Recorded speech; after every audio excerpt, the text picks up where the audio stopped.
अग्निमीळे पुरोहितं यज्ञस्य देवमृत्विजम्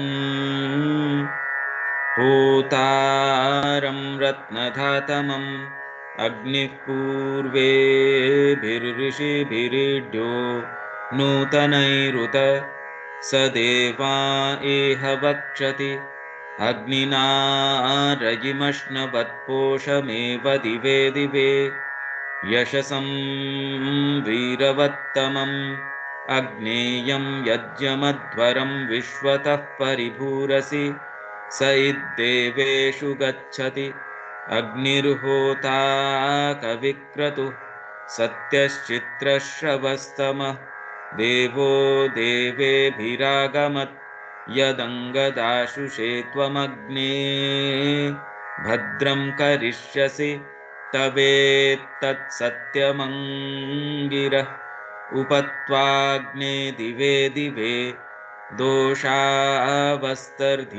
वयं नमो भरन्त एमसि राजन्तमध्वराणां गोपामृतस्य दीदिविं वर्धमानं स्वेदमे स नः पितेव सूनवेग्ने सुपायनो भव स च स्वानस्वस्तये।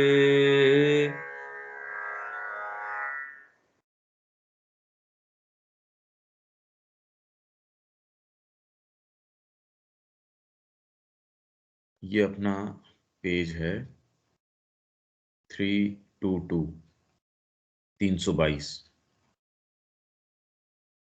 इसके अंदर ये हमने कर लिया कि कोई भी चीज किस तरीके से यहां रूप ग्रहण कर लेती है। यहां मैं फिर से पढ़ देता हूं। यहां से चेतना की एक विशेष शक्ति है विज्ञान, जो विभेदन के तत्व को लाती है। हमने ये बात करी थी कल कि सत और चित और आनंद, ये तीन तत्व हैं, उनके अंदर सारी चीज निहित है, पर अभिव्यक्ति की ओर जब वो चलती है तो उसका सारा प्रारूप विज्ञान, सुप्रामेंटल जो हम कहते हैं, उसके अंदर सारा प्रारूप है। तो विज्ञान जो विभेदन के तत्व को लाती है, विज्ञान शुद्ध विचार वह है जो उस वस्तु को उसके अपने आप में देखता है, उसे समग्र रूप में और उसके भागों में देखता है। यह इसमें नाम के तत्व का प्रवेश कराता है। नाम मतलब ये ही एक ऐसी चीज है जो मूल किसी चीज का नाम कहते ही उसका गुणधर्म आ गया, उसका गुण है, गण है, गणना आ गई उसकी। वैदिक शब्द नाम परिभाषा, लक्षण, वितरण और विधान को दर्शाता है। और जैसे ही आप उसके सही विधान को समझ जाते हैं, उसके साथ सही उपयोग उसका क्या होना चाहिए, किसी भी चीज का, किसी विचार का, किसी तत्व का, कोई भी चीज, जो कि नाम यूनानी नोमोस विधान, नीमो वितरित करना, लैटिन न्यूमेरस संख्या से लिया गया है। तो नाम जो है वो मूल धातु, मूल जो शब्द है उसका ये अर्थ है। तो जैसे ही किसी चीज का नाम हुआ,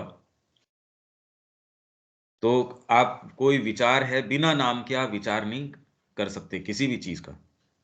आप देख लीजिए। और अपनी प्रकृति में परिभाषित करने वाले विचार का अर्थ रखता है नाम। किसी चीज का नाम, उसे परिभाषित करने वाला विचार, उसका बाहरी स्वरूप और आंतरिक गुण दोनों हैं। नाम जो है बाहरी स्वरूप और आंतरिक गुण दोनों हैं, और अपने आप में उस चीज का स्वभाव, उसका गुणधर्म या आत्मभाव और प्रकृति या प्राकृतिक कार्य प्रणाली को वहन करता है। जैसे ही वस्तु अपने आप में अपना नाम प्राप्त कर लेती है, वह अपना स्वाहा और स्वधा भी प्राप्त कर लेती है। फंडामेंटली कैसे क्रिएशन हो रहा है वो सारी चीज ये बता रहे हैं श्री अरविंद। और भाई यदि हम ये देखें कि वैज्ञानिक तरीका क्या है, तो वो नहीं, ये बिल्कुल फंडामेंटल तरीका है कि वो तो यहां तक जा ही नहीं रहे। स्वाहा आत्मशक्ति में अभिव्यक्त स्वयं प्रकाशित आत्मसत्ता, ये स्वाहा है। और स्वधा क्या है कि वो जो आत्मसत्ता है अपने आप को किसी रूप विशेष के अंदर जब निर्धारित करती है और स्थिर करती है, वो जो स्थिरता जो चीज प्रदान करती है वो स्वधा है। अगर वो स्थिरता न हो तो यहाँ हमको कोई भी भौतिक नियम है या जो मनोवैज्ञानिक नियम है, कोई भी नियम काम नहीं करेगा। तो ये जो यज्ञ की भूमि है, आप जिस आधार पे यज्ञ करते हो, वो भूमि तैयार नहीं हो सकती यदि स्थिरता न हो। आप कल्पना कीजिए कि चित्त किस आधार पे काम करता है। मैंने देखा, ये पशु है, ये पक्षी है, या ये चीज है, इसके साथ ऐसा व्यवहार करना है, ये खाने की चीज है, ये पिछली बार खाई थी तो ये मेरे अनुकूल पड़ती है या प्रतिकूल पड़ती है। तो सारी चीजों में स्थिरता है। कौन उन स्थिरताओं को, भौतिकी नहीं, आपके साइकोलॉजिकल भी, अगर वो न हो तो कोई भी नियम या कोई भी तरीके से आप आगे एडवांस कैसे करेंगे, आगे कैसे चलेंगे, किसी भी चीज का निर्माण कैसे हो सकता है। आप जो बिल्डिंग का मटेरियल है उसका गुणधर्म आज एक है, कल चेंज हो जाएगा। जीवन या कोई आगे की कोई अभिव्यक्ति है वो संभव नहीं हो सकती। तो जैसे ही कोई चीज अपना नाम, जो कि ये नाम किसने उसको दे दिया, ये विज्ञान, अतिमानस ने उसको ये नाम दे दिया। जैसे ही कोई चीज का नाम तय होता है, उसकी स्वाहा और स्वधा, ये दोनों, स्वाहा क्या है, आत्मशक्ति में अभिव्यक्त स्वयं प्रकाशित आत्मसत्ता। स्वयं प्रकाशित आपकी जो आत्मसत्ता है भीतर डीप, आत्मशक्ति में अभिव्यक्त, वो है स्वाहा। और स्वधा क्या है, उस आत्मसत्ता में आत्म स्थिरता। तो कोई रूप भी बना हुआ है, चाहे कोई पत्थर का भी रूप बना है, तो उसको स्थिरता कौन प्रदान करता है, कोई डीप ट्रूथ है।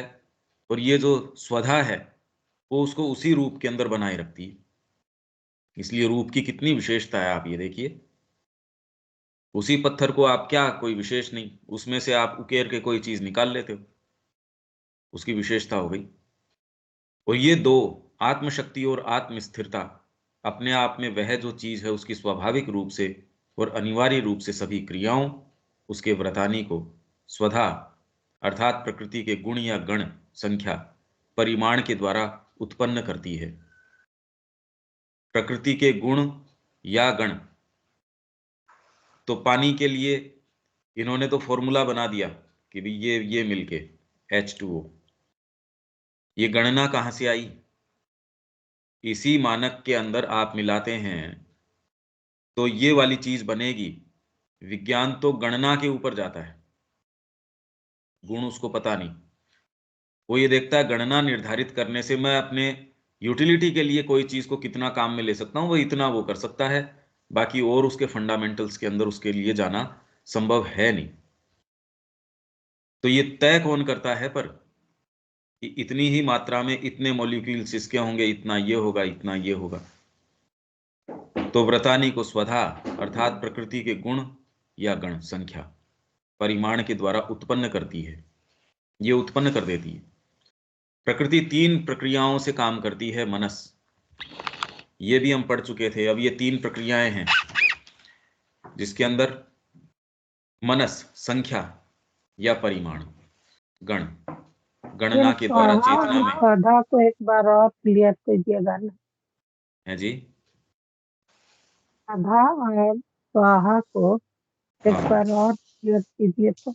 हाँ, ये कल जो हम बात कर रहे थे, दो कल और परसों बात कर रहे थे कि सत एक कोई चीज है, उसको जानने के लिए चित, जब तक चित ना हो तब तक सत का कोई अर्थ नहीं है। तो सत, चित और आनंद, ये हम मानते हैं कि यहाँ से सारी चीज जो है वो निश्रित होती है। पर उसका जो एक प्रारूप, जो विभेदन का तत्व है, सारी एकजुट हैं। इसमें कोई एक अलग से नहीं है। आपकी चेतना मान लीजिए फैली हुई है, आप ये समझते ही नहीं कि ये मेरा शरीर कौन सा है, मेरा अलग से वजूद क्या है, मेरा अस्तित्व क्या है। वो इतनी एकजुट है, वहां कोई कोई आश्रय नहीं है कि आप फोकस कर सको कि ये मेरी चेतना या इसकी, ऐसा नहीं है। विज्ञान के अंदर आके ये अलग अलग तत्व जो हैं वो विभेदन हो गया। जैसे ये हमारा क्रम विकास में ब्रह्मांड है, ये यहाँ, तो मान लीजिए ये एक विचार है, उसके अंदर की भी क्रम विकास का एक तत्व है, विधान है, कोई सिद्धांत है, उसको हमको मैनिफेस्ट करना है। तो हम जिस यूनिवर्स में है उसमें उसको मान लीजिए कि लागू किया गया, जिसमें क्रम विकास का सिद्धांत है। ऐसे पता नहीं कितने कितने विचार उसके अंदर होंगे। एक विचार हमारा ये ब्रह्मांड है, ऐसे पता नहीं असंख्यों कितने कितने विचार हो सकते हैं। ये एक मूल विचार। अब ये जैसे ही इसके अंदर आया, तो विज्ञान जो है, विभेदन तत्व है, वो नाम तय कर देता है। जैसे ही नाम किसी चीज का, वैदिक शब्द नाम परिभाषा, वितरण और विधान को दर्शाता है। विधान है कि इसके अंदर क्रम विकास का विधान है, उसके अंदर ये विधान है। प्राण का जो स्तर है उसके ऊपर प्राण का विधान चलता है, मन है उसके ऊपर। तो हर जो स्तर है उसके ऊपर वो ही प्रधान होता है। जैसे यहाँ जड़ तत्व है, तो इसके अंदर प्राण को और मन को अकोमोडेट करना पड़ता है। आपकी भावनाएं कितनी भी प्रखर हो, शरीर तो वैसा का वैसा ही रहेगा। शरीर की कोई रूपरेखा चेंज थोड़ी हो जाती है। आप में खूब प्रेम आया, चेहरे का भाव तो चेंज हो जाता है, पर मेरा वजन जो जितनी देर पहले, थोड़ी देर पहले था, वो वजन में थोड़ी फर्क पड़ जाता है। या मेरे कोई बहुत अच्छा विचार आया, हाँ, आंतरिक रूप से सारा फर्क पड़ता है, पर शरीर जड़ तत्व तो कोई विशेष, कोई इससे प्रभावित होता नहीं। मैं आपके प्रति बहुत भावना रखता हूं, तो मेरा वजन जितना है उसमें फर्क पड़ जाएगा, या मेरी रूपरेखा में फर्क पड़ जाएगा, ये होता नहीं। तो यहाँ जड़ तत्व का विधान है, दूसरे वाले अकोमोडेट करते हैं। तो ये कौन तय करता है? तो ये जो बात है, और अपनी प्रकृति में परिभाषित करने वाले विचार का अर्थ रखता है। ये वाली चीज जो है, अब नाम या कोई विधान तय हो गया, इसको स्थिर कौन रखेगा? आप जो है, आपने तय कर दिया, ऊपर से तय होती आ रही है कि ये नाम, हमने इसका विधान तय कर दिया, इसकी परिभाषा तय कर दी, पर इसको बनाए रखना है। आपने एक बार तो तय कर दिया कि ये पत्थर का गुणधर्म ऐसा है, पर बीच के अंदर ही उसको बनाए, स्थिर कौन बनाए रखे उसको? तो किसी चीज का नाम, उसे परिभाषित करने वाला विचार, उसका उसका बाहरी स्वरूप और आंतरिक गुण दोनों हैं, और अपने आप में उस चीज का स्वभाव, उसका गुणधर्म या आत्म भाव, और प्रकृति, उसका आत्म भाव। अलग अलग संस्कृतियों की, अलग अलग जातियों का उसका अपना एक गुणधर्म है, उसका एक आत्म भाव है। तय कौन करता है ये? कि भारतीय संस्कृति, उसका गुणधर्म ये है, इस राष्ट्र की एक विशेष ये पुकार है, इसका ये एक टेम्परामेंट है पूरी जाति का। अगर ये स्थिरता न हो, कोई भी व्यक्ति या कोई भी राष्ट्र, वो इकाई छोटी हो सकती है, वो इकाई बहुत बड़ी हो सकती है, वो जड़ तत्व हमको प्रतीत हो सकता है, वो कोई सूक्ष्म चीज हो सकती है। ये एक्सरे है, अब वो आंखों से तो नजर नहीं आती, जड़ तत्व तो ऐसा सच है नहीं, पर उसका गुणधर्म कि ये इस तरीके से काम करेगी, ये कौन तय करता है? वो वहन करता है। जैसे ही वस्तु अपने आप में नाम प्राप्त कर लेती है, जैसे ही ऊपर वाली ये प्रक्रिया हुई विज्ञान के कारण, वह अपना स्वाहा और स्वधा भी प्राप्त कर लेती है। तो ये जैसे आता है ना, स्वाहा स्वधा नमोस्तुते, क्या है ये वास्तव में? ये कोई जड़ चीज नहीं है, उसके पीछे कोई चीज है। ये देवी के रूप में मानते हैं, भाई ये देवी है। इनफैक्ट सारी ही चीज आप क्रिया शक्ति देवी के रूप में ले सकते हैं। स्वाहा, अब स्वाहा क्या है? आत्मशक्ति में अभिव्यक्त स्वयं प्रकाशित आत्मसत्ता, सेल्फ बीइंग। सेल्फ बीइंग जो है, स्वयं प्रकाशित सेल्फ बीइंग, उसको किसी और के प्रकाश की उसको आवश्यकता नहीं है।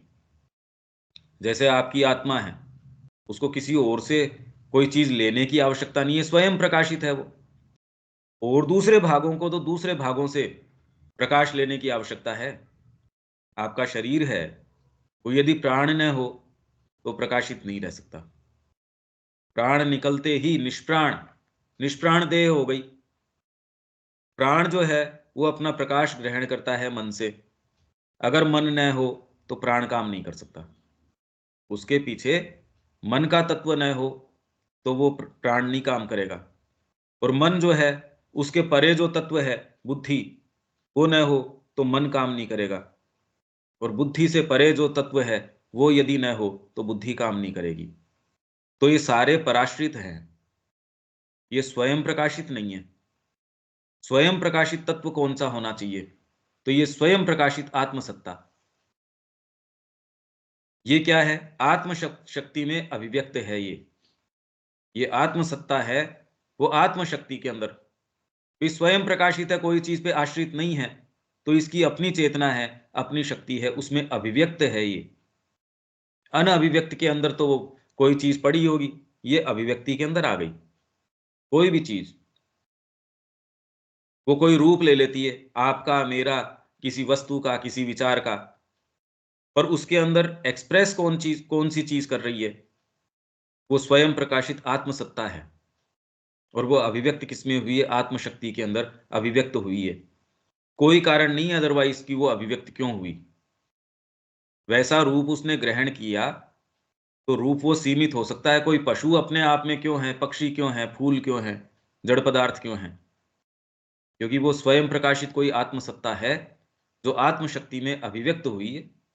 और जिस रूप में वो घनीभूत हुई है, हम उसको कह देते हैं ये जड़ तत्व है, ये प्राण तत्व है, ये माइंड है, ये है।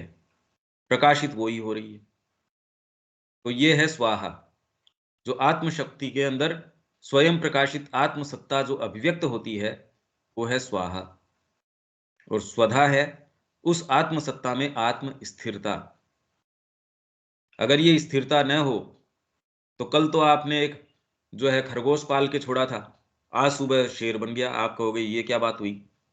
भाई स्थिरता अगर न हो, किचन के अंदर सामान छोड़ के आए, अब उसका गुणधर्म चेंज हो गया, वो तो वैसा काम ही नहीं कर रहे, आपका कहाँ से भोजन पका लोगे? तो यदि ये स्थिरता न हो, तो इसके लिए मैंने कहा कि यहाँ चित्त, चित्त में आपके अगर चित्त न हो, मेमोरी नहीं हो, तो आप लॉस्ट महसूस करेंगे। जीवन हो नहीं सकता। आप कल्पना कीजिए, आपको ये ही नहीं पता मैं हूं कहाँ। आपके जो मेमोरी बनती है वो स्थिरता से ही तो बनती है। अगर स्थिरता न हो तो मेमोरी किस चीज की है, याददाश्त किस चीज की होगी, उस चीज के ऊपर काम कैसे करेंगे? आत्म स्थिरता, उसको बनाए रखने के लिए स्थिरता अगर नहीं हो तो कौन सा विज्ञान का नियम काम करेगा, कौन सा अध्यात्म का नियम? कोई नियम नहीं काम करेंगे, कोई भी नियम नहीं काम करेंगे। तो भले कितने भी व्यापक नियम हो, उनके अंदर जब तक स्थिरता नहीं होगी तब तक वो ऑपरेट ही नहीं करेंगे। आज आपने कोई चीज से व्यवहार किया, कल वो वैसी नहीं रहेगी, तो आप ये कहेंगे भी ये क्या बात हुई?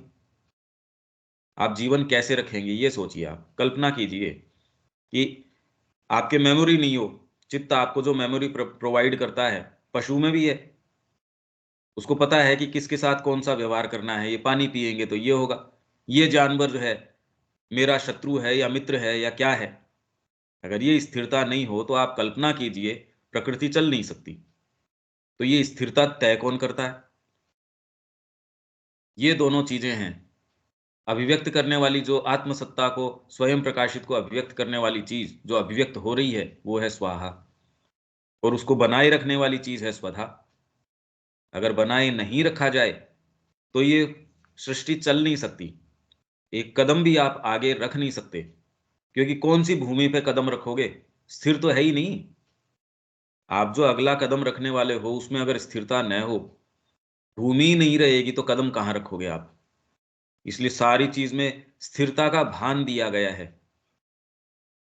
इसीलिए आप सारी आध्यात्मिकता को चाहे कितने भी चमत्कार पढ़ लो, कितने भी कुछ भी कर लो, फिर भी स्थिरता का ये आप कह रहे हो होता होगा ये चमत्कार, अब मेरे के लिए तो ऑपरेटिव है नहीं ये।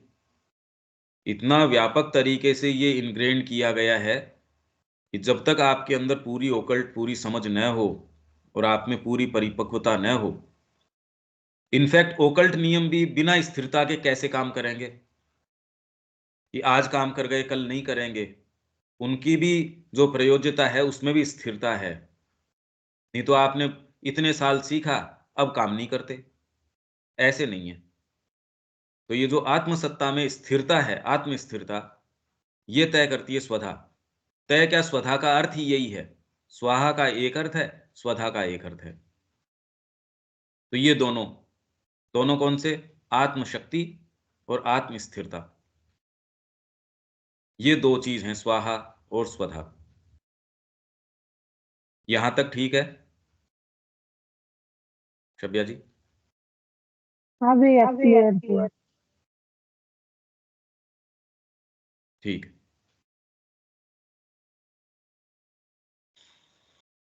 ये दो, आत्मशक्ति और आत्मस्थिरता, अपने आप में वह जो चीज है उसकी स्वाभाविक रूप से और अनिवार्य रूप से सभी क्रियाओं, उसके व्रतानी को, अब आपने तय कर दिया किसी चीज को कि ये फिक्स कर दी मैंने, स्थिर कर दी, तो स्थिर मतलब आपने उसके गुणधर्म तय कर दिए।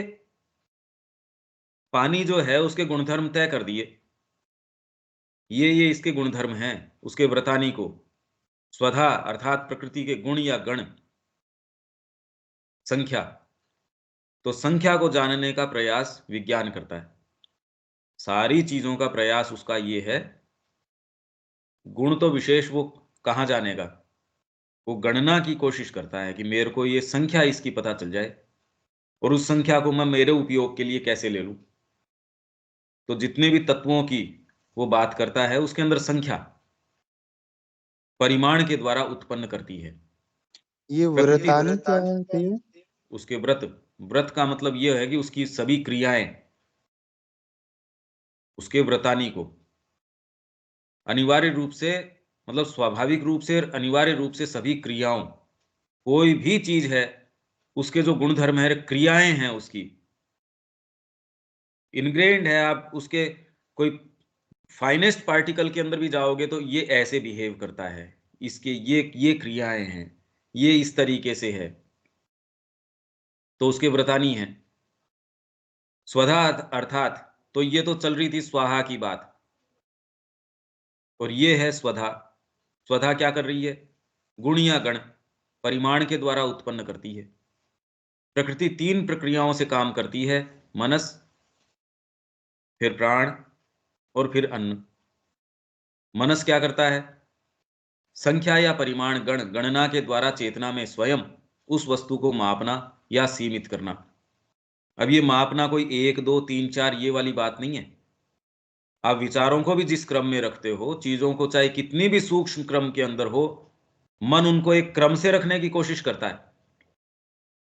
मन का हमेशा ही प्रयास, हाँ मैंने जान लिया, लाइफ डिवाइन पढ़ी, अब मैं समझता हूं ये चीज क्या है, मन ने माप लिया उसको, एक एक अपनी उसकी सीमा निर्धारित कर ली। हाँ अब मैं समझा ये क्रम विकास का सिद्धांत है, अब मैं समझा श्री अरविंद की ये पद्धति है।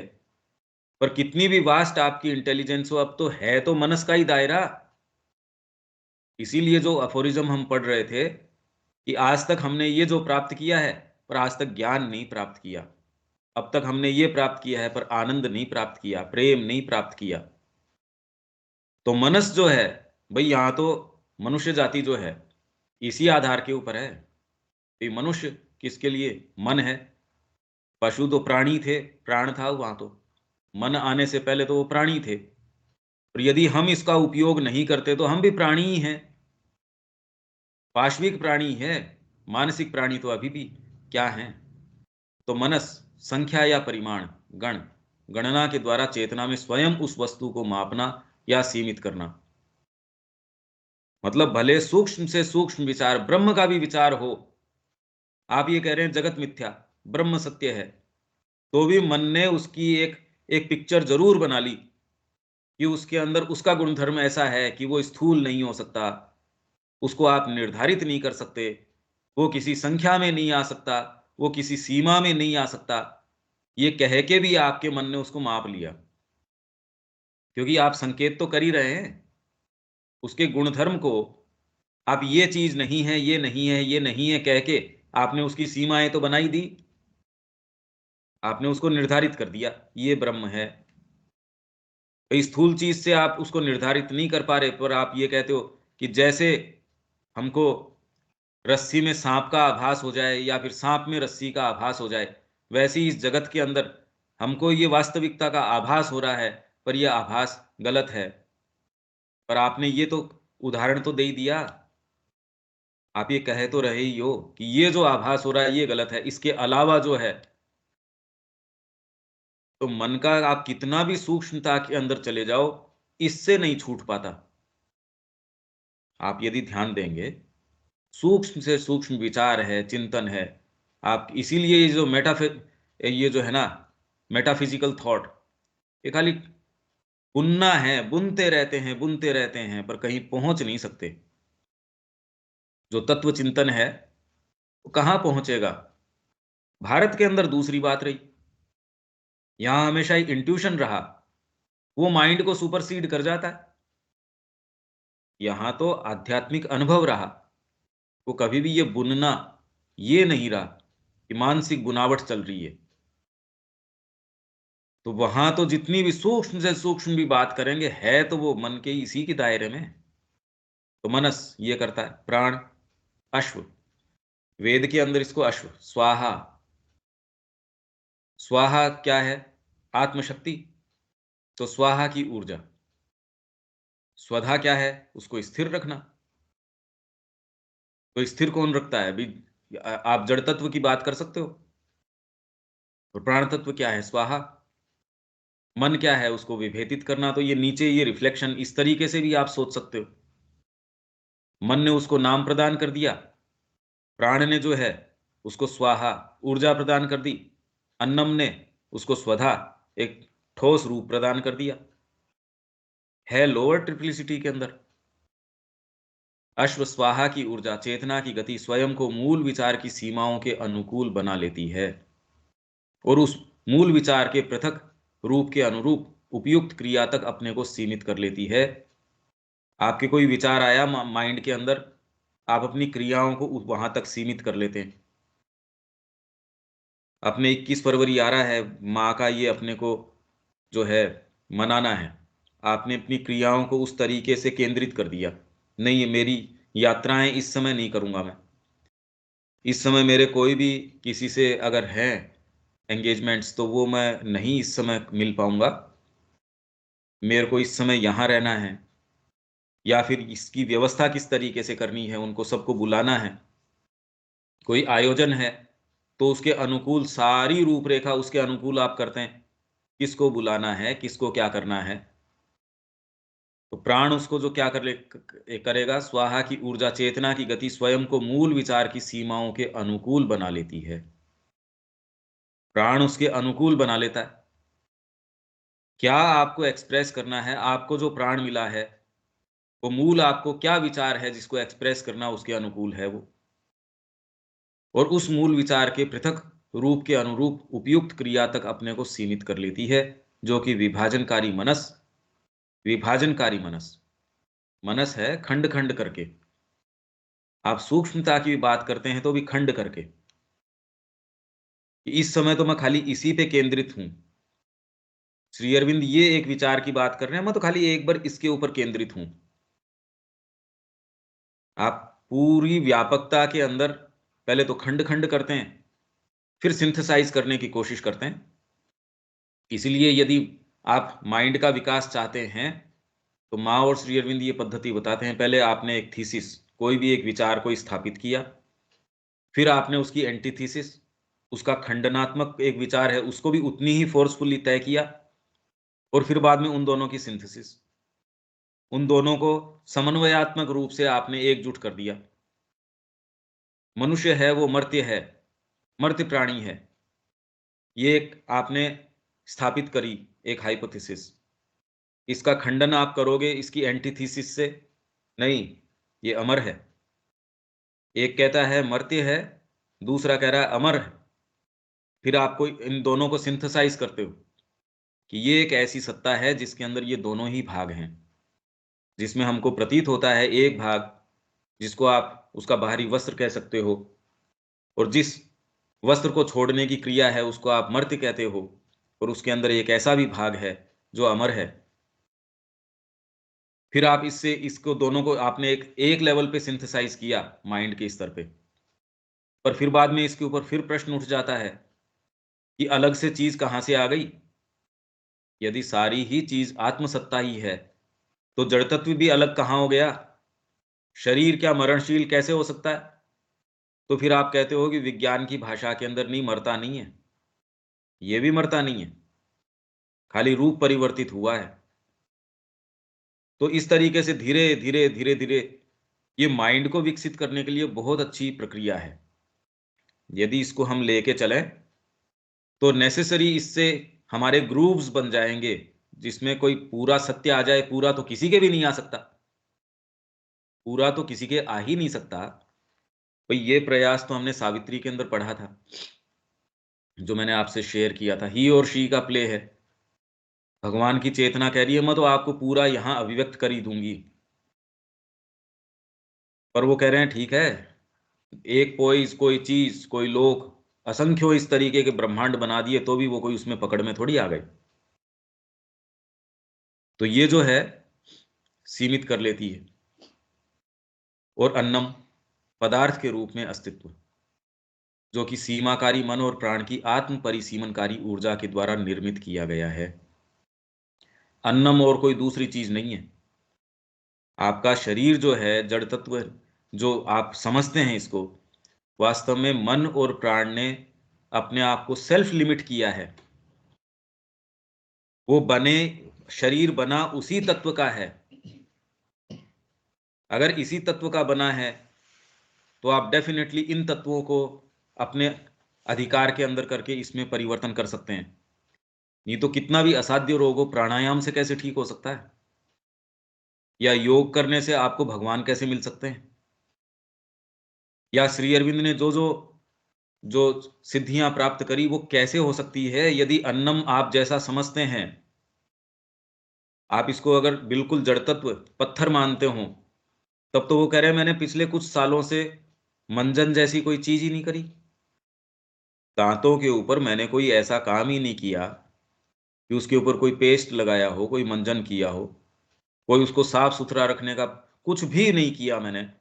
तो पहले जो उसके ऊपर फिर भी हल्की सी पीली परत थी, वह बिल्कुल साफ हो गई।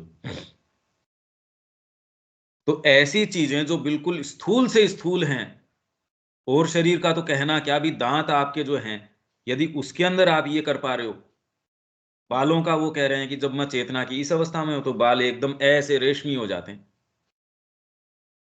या आपने कोई एक कहीं प्रेशर डाला, वो चीजें आपके पास आनी शुरू हो गई। तो आप जो स्थूल जिसको मान रहे हो वो उस तरीके का है नहीं।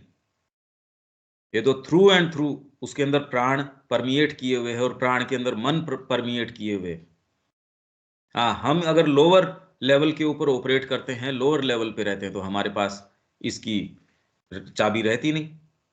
जैसे ही आप थोड़ा सा सूक्ष्म में जाते हैं, भाई आप स्थूल का ही थोड़ा सा सूक्ष्म रूप है ये रेकी करना, आपके ये जो प्राणिक हीलिंग करना, कोई बहुत ज्यादा कोई इसमें साधना की उसकी आवश्यकता है नहीं, तो भी ये काम तो करती ही हैं। कैसे कैसे असाध्य रोग हैं जिसको डॉक्टर को तो ये पता ही नहीं चल रहा था। आप कुछ सिटिंग करते हो और उसमें भौतिक कोई चीज करते ही नहीं।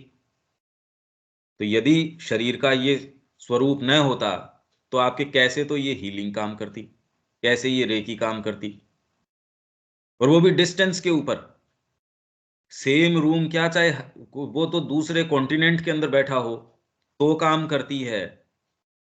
और बिल्कुल प्रमाण सिद्ध है, इसमें कोई बात नहीं है कि आप ये कह दो कि ये ऐसा नहीं है, ऐसा हो ही नहीं सकता। ये तो इसलिए साइकोकिनेसिस और ये जो ये है ना, ये सारी चीज इनका प्रयास कर रहे हैं। एक किसी दूसरे देश के अंदर बैठा है, वो यहां एक व्यक्ति ने आंख बंद करी, जो टेलीपैथी है और है, दोनों जने चित्र बना रहे, उसने भी वही चित्र बना दिया, आपने भी। अब इनमें तो कोई संपर्क सूत्र तो हो ही नहीं सकता था। तो जिस तरीके से हम अन्नम को मानते हैं वो वैसा नहीं है। पदार्थ का यह रूप स्वयं को मानव मन के समक्ष जड़ तत्व के रूप में प्रस्तुत करता है। हमारे समक्ष हमको लगता है ये एकदम जड़ है, ये प्रस्तुत करता है ये अपने आप को इस रूप में। और अभी भी धरती के ऊपर हम देखें कितने लोग ऐसे हैं जो भोजन नहीं करते।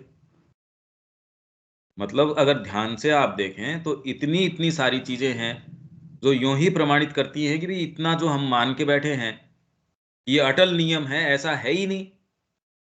जो व्यक्ति भोजन किए ही उसको कई बरस हो गए, तो उसके ऊपर तो फिर बाद में शरीर के नियम कहाँ से लागू हो रहे हैं, कैसे तो उसकी किडनी काम कर रही होगी, कैसे लीवर काम कर रहा होगा, क्या उसकी पाचन तंत्र क्या कर रहा होगा। तो उसकी आते हैं कि आप पूरा पाचन तंत्र जो समझाया जाता है, यदि ये गिना जाए कि धरती के ऊपर 20,000 लोग ऐसे हैं जो बिल्कुल काम में ही नहीं लेते, तो ऊर्जा कहाँ से आ रही है। तो हम जिसको ये एकदम जड़ पदार्थ मान के बैठे हैं वो वैसा नहीं है। और इसीलिए आप ये देखिए कि कितना बारीकी से अध्ययन जड़ तत्व का करने के, शरीर का करने के बाद भी आज तक भी कोई उसकी तह में जा पाए हैं क्या ये? अभी तक भी इनफैक्ट जितना ही तह में जाते हैं उतना ही जो ऑल्टरनेटिव्स हैं चिकित्सा के अंदर वो उभर के सामने आ रहे हैं। आप यदि ध्यान दें तो जितना ही ये इसके अंदर देख रहे हैं उतना ही जो कितनी कितनी और जो पद्धतियां हैं वो अब कितना प्रोमिनेंस के अंदर आ रही हैं। आप उसके ऊपर उस तरीके से करते नहीं फिर। तो पदार्थ के रूप में कार्य करती सत्ता की वैश्विक ऊर्जा अपने आप को हमारे समक्ष अत्यंत आश्चर्यजनक रूप से सजीव जीवन के परिदृश्य के रूप में प्रस्तुत करती है, परंतु जिन्हें हम निर्जीव रूप में देखते हैं वह उनमें भी विद्यमान होती है, नहीं तो वो रह नहीं सकती थी। कोई भी चीज स्थिर बनी हुई है, हमको जड़ तत्व पत्थर लगता है, पर वो पत्थर की शेप कैसे बनी हुई है। भी विज्ञान कह रहा है कि इतने असंख्यों पार्टिकल्स इसके अंदर से आ रहे हैं जा रहे हैं, तो वो एक एवरेज वो ही शेप, या आप बचपन से देख रहे हो वो चट्टान तो वैसी की वैसी है। इनफैक्ट आप कह रहे हो दादाजी भी बताते थे ये चट्टान ऐसी की ऐसी है। तो ये परंपरा से साहब, ये हमारी परंपरा चली आ रही है और तब से हमारे पास ये चीज रखी हुई है। आदि शंकराचार्य की ये चीज जो है परंपरा से आ रही है, कितने हजार वर्ष हो गए और आज भी पड़ी है। हमको लगता है बिल्कुल जड़ तत्व है ये, पर कौन सी चीज है जिसने अपने आप को घनीभूत कर लिया वहां और अपने आप को स्थिर बनाए हुई है। मनस स्नायुविक जीवन ऊर्जाओं और उनके अंगों इंद्रियों के माध्यम से काम करते हुए, अब ये डिटेल के अंदर बात कर रहे हैं, मनस माइंड हमारी जो स्नायुविक जीवन ऊर्जाएं हैं और उनके अंग हैं।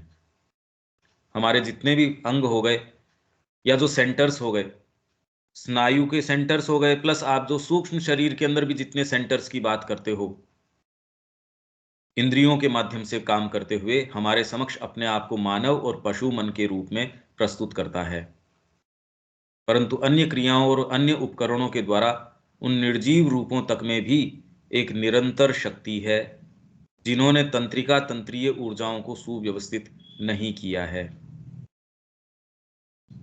निर्जीव रूपों के अंदर भी वो ही मनस काम करता है, पर उसने अभी तक आपके स्नायु डेवलप नहीं किए। जैसे हमारे नस नाड़ियां हैं, पशु के अंदर नस नाड़ियां हैं, पत्थर के अंदर वैसी नस नाड़ियां उसने डेवलप नहीं करी।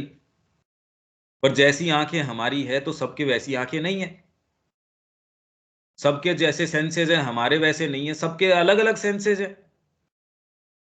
कितने जो प्राणी हैं जो डीप ओशंस के अंदर रहते हैं उनके आंखें ही नहीं है, वहां प्रकाश ही नहीं जाता, आंखों की जरूरत क्या है, तो भी जीवन तो पूरा का पूरा धारण कर रहे हैं वो। हमारी ही रेंज आंखों की या हमारी इंद्रियों की जितनी है वो अल्टीमेट है, ये तो है नहीं। ये तो विज्ञान भी कह रहा है ये तो बहुत ही छोटा दायरा है। अगर 100 की स्केल के ऊपर देखें तो हमको तो पॉइंट समथिंग कुछ नजर आता होगा, 0.00 कितना, बाकी तो नजर ही नहीं आ रहा। हमारी जो इंद्रियों की क्षमता है वो तो बहुत ज्यादा थोड़ी है, छोटी है। तो मनुष्य के अंदर और पशु के अंदर इसने, मनुष्य ने तंत्रिका तंत्र जो है वो डेवलप कर दिया, तो हम संवेदन कर पाते हैं। फिर बाद में वनस्पति जगत के अंदर भी अपना कुछ तंत्रिका तंत्र है, वो पानी लेना, सांस लेना, उससे रोशनी लेना, उससे भोजन बनाना, उनका अपना है तंत्रिका तंत्र। तो जड़ पदार्थ के अंदर जो हमको निर्जीव रूप लगते हैं उसके अंदर इसने डेवलप नहीं किए, बस इतनी बात है। बाकी संवेदन तो उनका अपने तरीके का है। इसीलिए मां कह रही है कि ये चीजें तो मेरे से वैसे ही बात करती हैं, इनफैक्ट ज्यादा बढ़िया तरीके से बात करती हैं। ओरोविल के अंदर कोई जना कुल्हाड़ी पेड़ के ऊपर लगाया आया, वहां माँ के पास आके वो पेड़ रिपोर्ट कर रहा, माँ मेरे साथ देखो इन्होंने ये किया। जहां वो पेड़ है वो ही वास्तव में उस जगह का सेंटर, पर उन्होंने कहा थोड़ा सा इधर बना लो, तो माँ ने कहा हाँ ठीक है, इधर बना लेते हैं।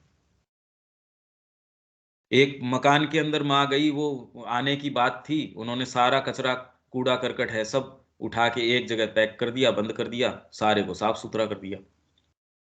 माँ जाती हैं, सारे जो है गेट दरवाजे वगैरह पार करके वहां वहां पहुंचती हैं जहां वो सारे अवाक के, माँ आपको कैसे पता चला? करे ये चिल्ला रहे थे, ये बोल रहे थे देखो हमारे साथ क्या किया है। फिर बाद में सब्जियां वगैरह माँ कह रही है मेरे को कहती थी ये वाली मैं तैयार हूं, मेरे को ले लो। तो आप इनको जिस रूप से देखते हैं, उनकी संवाद करने की अपनी भाषा है। भैया आप ये देखिए कि मंदिर के अंदर वास्तव में यूं तो क्या है, आप कहोगे निर्जीव पत्थर की मूर्ति है। एक व्यक्ति जो है इतना प्रभाव नहीं डाल सकता जितना कि वो मूर्तियां डाल रही है, और फिर भी हमारी जो बहिर्मुखी दृष्टि है वो ये देख नहीं पा रही।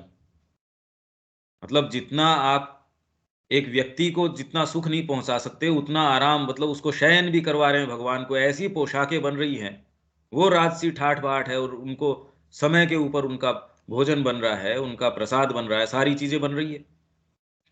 श्रीनाथ जी के जी पूरी की पूरी ट्रेन जा रही है, देने वाले श्रीनाथ जी, पाने वाले श्रीनाथ जी। अब कोई एक व्यक्ति कितना भी प्रभावशाली व्यक्ति हो, चक्रवर्ती सम्राट भी हो, उसके लिए इतना नहीं हो सकता। पहले तो वो तो कह रहे हैं जी हम तो इनके हैं, वास्तव में राजा तो ये हमारे एकलिंग जी हैं। आज भी वैसे ही है कि एक्चुअल जो हमारे शासक हैं वो तो एकलिंग जी हैं। तो ऐसे ही ये सारे के सारे जितने भी हैं, भाई आप ये करो निर्जीव है, निर्जीव कैसे हैं? अब पूरी के अंदर यो तो आप काठ की मूर्ति हो, तो पत्थर भी नहीं है, और फिर भी पूरे एरिया को, जैसे ही आप कहते हो कि वहां, अच्छा आप वहां से आए, पूरे स्थान को एक विशिष्टता, एक विशेष चीज प्रदान कर देती है। तो ये है, हम उसको निर्जीव के रूप में देखते हैं, जबकि वो है नहीं वैसा। ये 7 सिद्धांत कोश जगत का निर्माण करते हैं, और वेद में आपस या सप्त सिंधवः अर्थात रचनात्मक सत्ता के जलों के रूप में, एक महासागर के 7 तत्वों के रूप में। तो ये जो ऊपर के सागर और नीचे के सागर ऐसी बातें करते हैं, और जो ये लोअर हेमिस्फीयर नीचे का, तो ये पूरा गोला है, जिसको 2 भागों में काटते हो तो लोअर हेमिस्फीयर और अपर हेमिस्फीयर।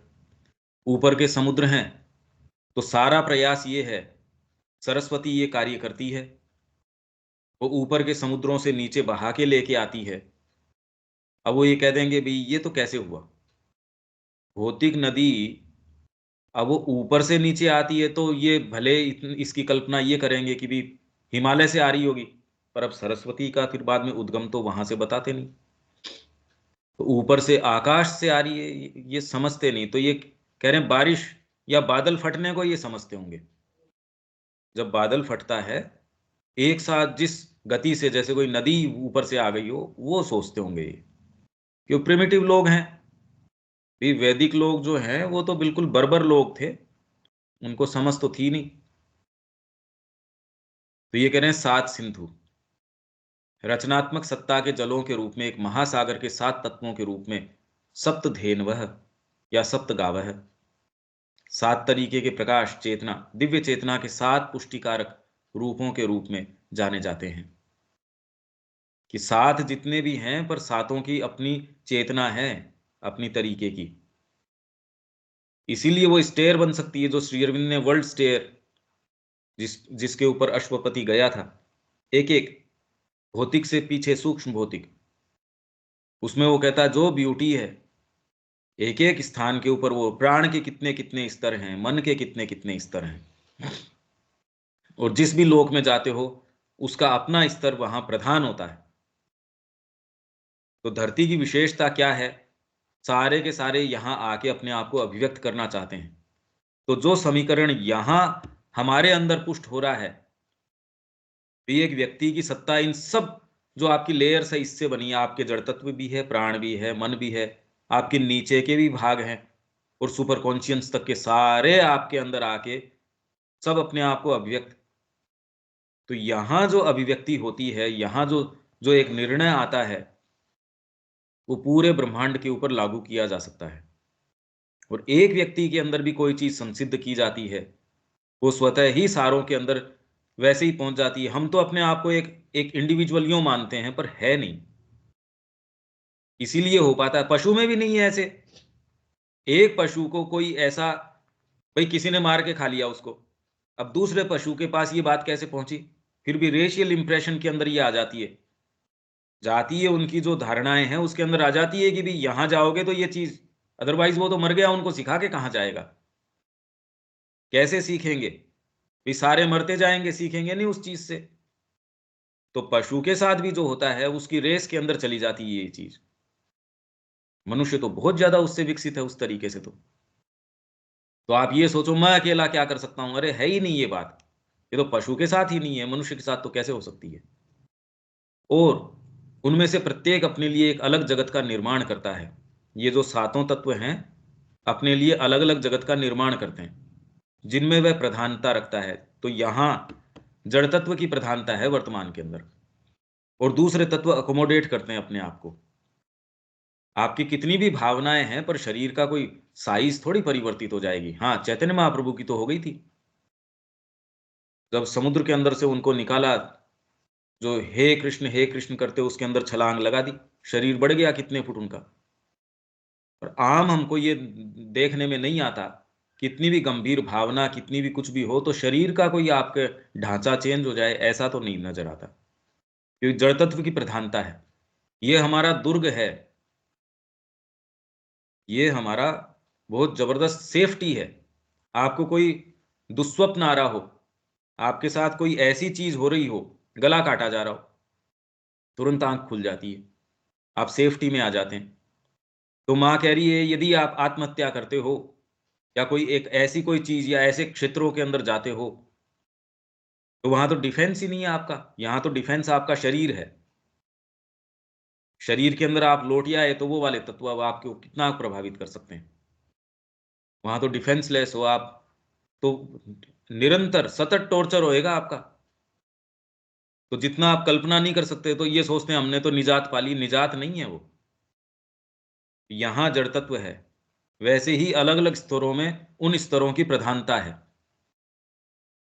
तो काम रूप, राक्षसों को बोलते काम रूप, जो कामना है वैसा रूप बना लेते हैं वो, उनके ऊपर जड़ तत्व नहीं लागू हो रहा। तो प्रधानता जिस तत्व की है, आप प्राण के जगत के अंदर जाएंगे तो वहां मन को जो है वो भी अकोमोडेट करता है, जड़ तत्व है वो भी अकोमोडेट करता है। वहां प्राण प्रधान है। तो प्राण के अंदर आपके कोई बहुत परिवर्तित कामना है या क्या है, तो हम तो प्राण से यही समझते हैं, बाकी प्राण के अंदर तो पता नहीं कितनी विशाल चीजें हो सकती हैं।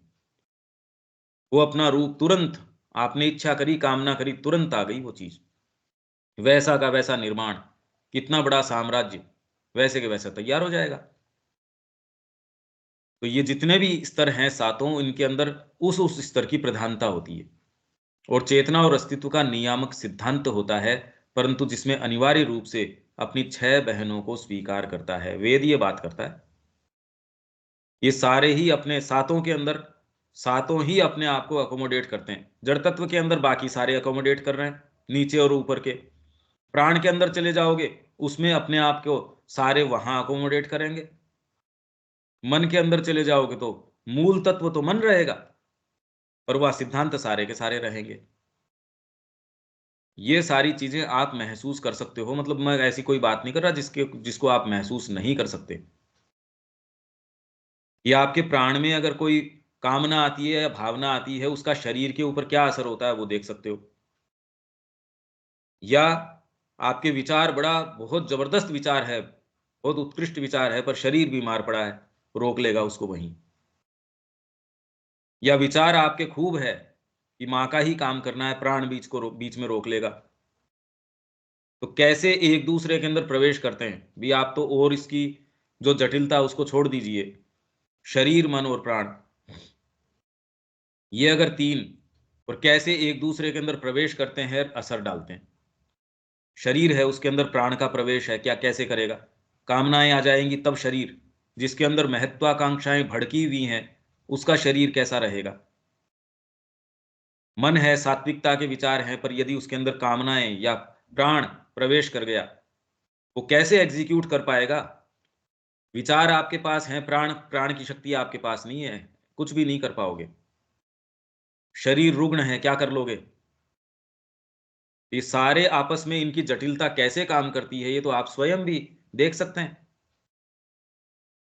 और यदि सातों के सातों, और हो ही रहे हैं, सातों जो है प्लेन हमारे अंदर अपने आप को अभिव्यक्त करते हैं, उनकी इक्वेशन हमको एक सही आधार के ऊपर उसको हमको सही स्थान पे रखना होता है। तो सारी समस्या जो है, जैसे लाइफ डिवाइन में श्री अरविंद कह रहे हैं, इक्विलिब्रियम की है। ये सामंजस्य आप किस स्तर के ऊपर स्थापित करते हो। हर संस्कृति ने अपने तरीके से सामंजस्य स्थापित करने का प्रयास किया। एकमात्र भारतीय संस्कृति रही जिसने आत्मा के आधार के ऊपर इसको आधारित किया। किसी ने एस्थेटिक्स के ऊपर आधारित किया, किसी ने किसके ऊपर किया, किसी ने किसके ऊपर किया। तो ये 6 बहनें हैं जो 7वीं बहन के घर में रहती हैं। कभी ये 6 मिलके भी 7वीं के पास जाएंगी तो सातों एक दूसरे के पास जाती रहती हैं। ये 7 जगत सप्त धामानी या पदानी सत्ता के 7 स्थापित स्थान या पीठ हैं। वेदों के मंत्रों में ये सारी चीजें आती हैं। ये बता रहे हैं, ये खोल के बता रहे हैं। अब उनका क्या असर है अगर हम इस तरीके से विवेचन करें किसी भी ऋचा का, और फिर बाद में उस आधार पे वो सूक्त क्या कह रहा है, ये तो बिल्कुल कल्पना से परे है। तो वेदांत जो है, अब वो कह रहे हैं कि इन्होंने वेद का अंत कर दिया। अरे अंत नहीं कर दिया, इसी बात को थोड़ा सा, जैसे अब श्री अरविंद कर ही रहे हैं, कोई वेद का अंत थोड़ी कर रहे हैं, ये हमारे लिए सुबोध गम्य कर रहे हैं इसको। तो उपनिषदों ने ये तो कह रहे अंत कर दिया, अंत नहीं कर दिया। हमारे लिए सुग्राह्य भाषा के अंदर उनको थोड़ा सा एलेबोरेट करके छोड़ दिया। अरे ये बात है, ये है ये सारी चीजें। तो सत्ता के पैर जमाने के 7 स्थान या लक्ष्य हैं, जिनमें 7 में हैं सप्त रत्नानी, आनंद के 7 रूप। इनमें से 5 कोश मानव आत्मा को अपनी वर्तमान क्रियाओं में प्रवेश प्रदान करते हैं, और वे पंच जनाह, जैसे अदिति का एक मंत्र है, अदिति पंच जनाह। तो ऐसे ही जगह जगह आप वेद में ढूंढेंगे तो पंच जनाह, तो ये 5 कौन से हो गए, 5 कोश।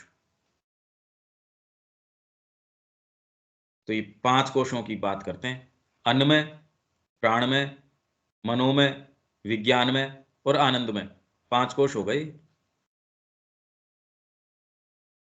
इनमें से 5 कोश मानव आत्मा को उसकी वर्तमान क्रियाओं में प्रवेश प्रदान करते हैं, और वो पंच जनाहा, पंच क्षितयः, 5 जन्म या रहने के 5 जगत और उनके लोग हैं। तो सृष्टि आप कहां हो, उस तरीके से सृष्टि हो जाएगी। हम यहां एक जगह घनीभूत हैं तो हमको इस तरीके की नजर आती है। पशु एक जगह घनीभूत हैं, उसको वैसी नजर आती है। इनफैक्ट यदि आप इसमें ये देखें तो श्री अरविंद ने ये कह दिया है कि पत्थर को भी नजर आती है, पर आप जो संवेदन कहते हैं उस माध्यम से नहीं, क्योंकि उसके तंत्रिका तंत्र नहीं है, पर फिर भी उसके अंदर संवेदन है। इसलिए ये कह रहे हैं आप जिस तरीके का भाव देते हो पत्थर रेस्पॉन्ड करता है। बस आपके पास नेसेसरी इंस्ट्रूमेंटेशन नहीं है उसको रिकॉर्ड करने का कि पत्थर आपके प्रेम के प्रति कैसा प्रभाव रखता है। जबकि आप जाके देख सकते हैं बगीचे के अंदर, माँ ने ये किया ये सारा। आप कैसा भाव किसी चीज के प्रति, एक ही चीज को, अब तो ये सारा इन्होंने कर ही लिया।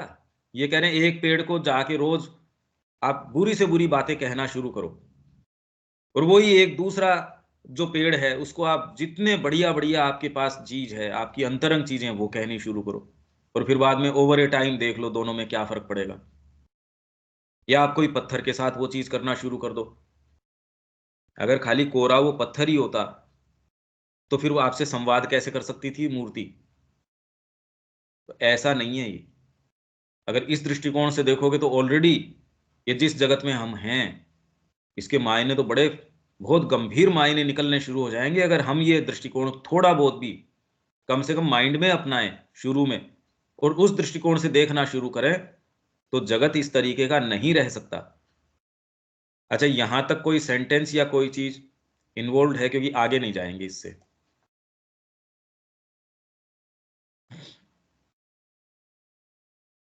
रविकांत जी।